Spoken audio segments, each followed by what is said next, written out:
आगरा से बड़ी खबर। नकली दवाओं के बाजार पर बोले सपा सांसद रामजीलाल सुमन। सपा सांसद रामजीलाल सुमन ने कहा कि WHO की रिपोर्ट के अनुसार दुनिया भर में नकली दवाओं का 17 लाख करोड़ का गोरख धंधा। नकली दवा में भारत प्रमुख देश, सत्ता का है संरक्षण। नकली दवा बनाने वाली कंपनियों से भाजपा देती है मोटा चंदा। सरकार से पूछे गए सवाल पर सरकार ने कहा कि साल 2019 के बीच 2025 कुल 5,74,233 दवाओं के नमूने लिए गए, जबकि केवल 16,839 दवाएं ही गुणवत्ता के अनुरूप पाई गई। नकली दवा बनाने वालों पर 5.9% ही कार्रवाई हुई। करोड़ों लोगों के जीवन में खिलवाड़ किया जा रहा है। भाजपा मोटा चंदा लेती है और देशवासियों को अपने हाल पर छोड़ देती है।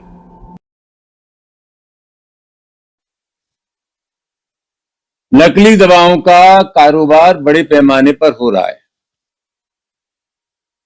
संयुक्त राष्ट्र संघ की एक रिपोर्ट के मुताबिक 17 लाख करोड़ से ज्यादा का ये अवैध धंधा पूरी दुनिया में हो रहा है और भारत उन प्रमुख देशों में से एक है जहां यह अवैध कारोबार बड़े पैमाने पर हो रहा है। एक तरह से हम कह सकते हैं कि हिंदुस्तान एक हब बन गया है नकली दवाइयों का। सबसे बड़ा सवाल यह है कि मेरे ये एक लिखित प्रश्न के जवाब में राज्यसभा में सरकार ने जवाब दिया है कि 2019 से लेकर के 2025 तक 5,74,233 दवाओं के नमूने लिए गए और जो नमूने लिए गए उनमें से 16,839 दवाओं के नमूने ही गुणवत्तापूर्ण थे। और सबसे बड़ा सवाल यह है कि लचर पैरवी की वजह से, ये कानूनी प्रक्रिया में कहीं खामियां होने की वजह से जो अपराध पंजीकृत होते हैं उसमें दंडित किए जाने का जो औसत है, लोगों के ऊपर गुनाह साबित करने का जो औसत है, वो खाली 5.9 है। ये बहुत ही चिंता का विषय है और मैं ऐसा मानता हूं कि कानून का जो मनोवैज्ञानिक दबाव इन अपराध करने वालों पर होना चाहिए। ये लोग देश और समाज के दुश्मन हैं, लोगों की जान ले रहे हैं। एक गरीब आदमी जिसने अपना जमीन जायदाद बेच करके इलाज कराया हो और इलाज कराने के बाद भी अपेक्षित परिणाम उसको न मिले हो, तो आप उस परिवार की आर्थिक परेशानी का सहजी मूल्यांकन कर सकते हैं।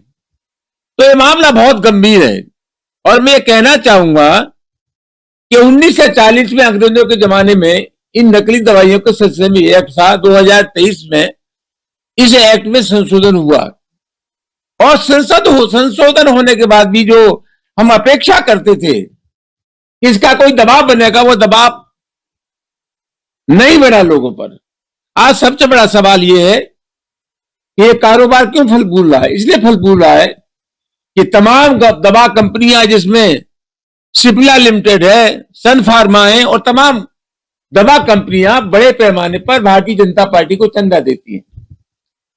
ये घोषणा कुछ भी करें, लेकिन मैं ऐसा मानता हूं एक राजनीतिक कार्यकर्ता होने के नाते, इस देश में जो बड़े अपराध हो रहे हैं उन अपराधों के लिए कहीं ना कहीं सरकारी संरक्षण है। मैं दावे के साथ कह सकता हूं कि पूरे हिंदुस्तान में जो अवैध कारोबार हो रहा है उसमें कहीं ना कहीं सरकारी संरक्षण है।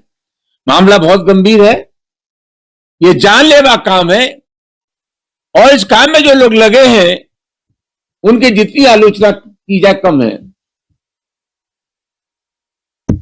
चीजों से निपटने के नाम पर, नकली दवाई बेचने के नाम पर लोग महज औपचारिकता पूरी कर लेते हैं। हम ये चाहेंगे कि जांच में हमें उन तथ्यों तक जाना चाहिए कि अंतिम रूप से तो कहां से संरक्षण प्राप्त है, किनके इशारे पर इतने बड़े पैमाने पर अवैध कारोबार हो रहा है।